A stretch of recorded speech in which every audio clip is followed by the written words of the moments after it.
আসসালামু আলাইকুম। আজকে সন্ধ্যার নাস্তা আমি আপনাদের সাথে শেয়ার করতেছি। এই শর্মা রুটিটা আমি বেকারি থেকে কিনে নিয়ে আসছি। বেকারিতে কিনতে পাওয়া যায় শর্মা রুটি। আমি শর্মা বানাবো। আমার বাসায় যা ছিল সেটা দিয়ে আমি করতেছি।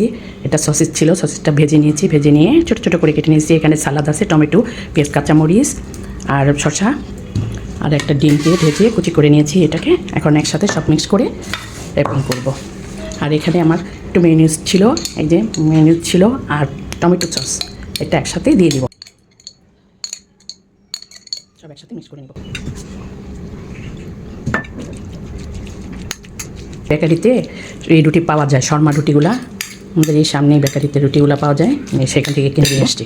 এই যে রুটিটার ভিতরে পড়া সন্ধ্যায় তো নাস্তা একটা না কোনো না কিছু খেতে হয়। এই জন্য মনে হয় যে কী খাই, প্রতিদিনই বলি কী খাই, এরকম একটা নাস্তা বাসায় যেটা থাকে সেটা দিয়ে একটা বানিয়ে ফেললাম, হালকা পাতলা নাস্তা। এখন এটাকে সুন্দর করে মুড়ে দেবো যেভাবে। এই যে আমার শর্মা রেডি, আমি 2 ভাগ করে নিয়েছি। এই যে সুন্দর শর্মা হয়ে গেছে।